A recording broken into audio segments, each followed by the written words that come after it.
Have you thought about opening a commercial cleaning franchise? Have you heard about some of the giants like Pro, Jani-King that are in the industry? In today's video, we're going to go through one of the largest commercial cleaning franchises, if not one of the largest franchises in the United States, as well as in the world. That franchise, Jani-King, is an American chain of cleaning services. The company provides cleaning of public spaces, so think offices, retail spaces, hotel, as well as even stadiums. They claim to be the world's largest commercial cleaning franchise with more than 120 support offices in 10 countries. Those 120 support offices are essentially area developers or master franchisees that then have unit franchisees under them.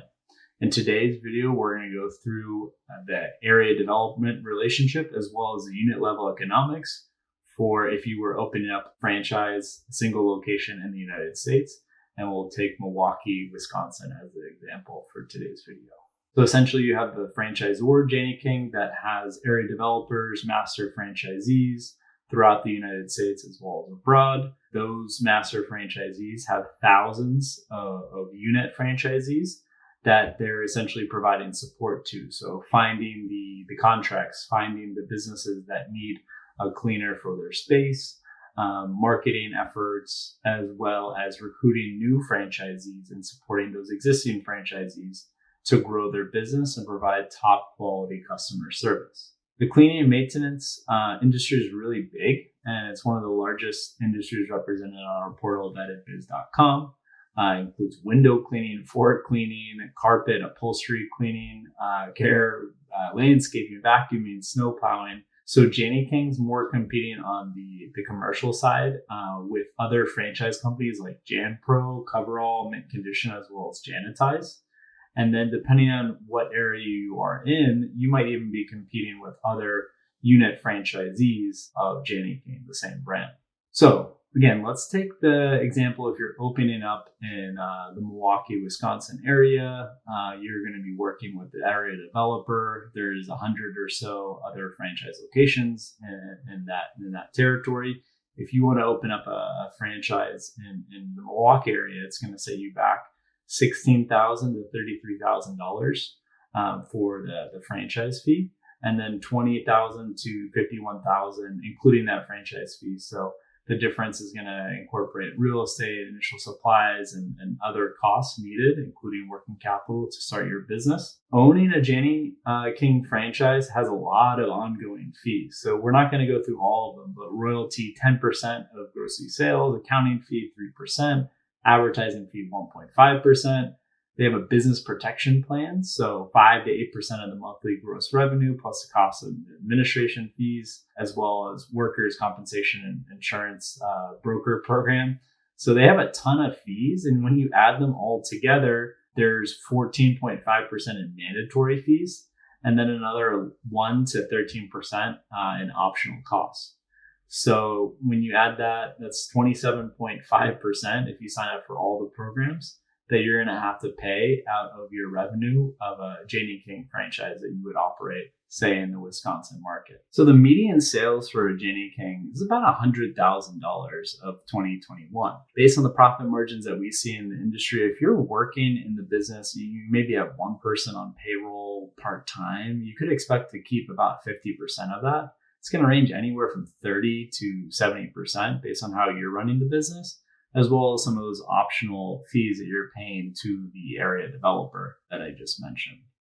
So in terms of a payback period, say you invested $30,000, it's going to take you anywhere from 1 to 3 years to recoup your initial capital investment. Then when you go to sell that business, it's probably going to sell for about $60,000. So say you had invested $30,000 and you sell the business 3 years later for $60,000. That's a nice 2x return on your invested capital. Now, fast forwarding to a sample of an area developer. So as I mentioned, there's about 120 support centers, i.e. area developers, master franchisees throughout the world for Jani-King. We're going to go through the financials for the Milwaukee, Wisconsin support center area developer for Jani-King. So this is a serious business, and the financials are pretty similar to some emerging franchisor concepts. This master franchisee in Wisconsin could be a franchisor in its own right with over 100 unit level franchisees under his wings. So that area developer, again, responsibilities are going to be recruiting, supporting franchisees, sourcing commercial cleaning contracts. Particularly for the Jani-King Wisconsin area developer, they had sales of $9 million in 2020, as well as an operating profit of EBITDA of $640,000. So not a bad business that developer probably invested $300,000 to get started and could sell for way north of $1 million, if not around $2 million for that business that he's grown with many unit franchisees underneath him. So everything, on the surface looks good for the franchisor, its franchisees, with the low costs and pretty high returns for both the unit model. So those that are really going to be providing the service and cleaning the facilities with minimal staff, as well as the more executive type area developer. But that's not the whole picture. The business has been around quite some time. So what I'm going to go into is to be expected with some brands that have been around a while, and that's litigation, commercial litigation, as well as employment litigation. There's been allegations, including violations of intentional misrepresentation, concealment, negligence, breach of contract, labor codes, wage orders, a lot of bad stuff that some of it has been settled, but some is still ongoing. So we'll be sure to include a link on some of the lawsuits that we saw disclosed in the FDD, as well as on different record sources. Over the last 3 years, too, the company has been declining in terms of net growth. So both franchising units and company-operated locations have decreased. Over the last 3 years, franchises have closed at about 640 units a year. So those are the sub-franchisees, the unit-level franchisees that are providing the service, the cleaning service. And this is an indicator that these locations may not be performing well, or their franchise term is up and they're just choosing not to renew and operate as an independent commercial cleaning company.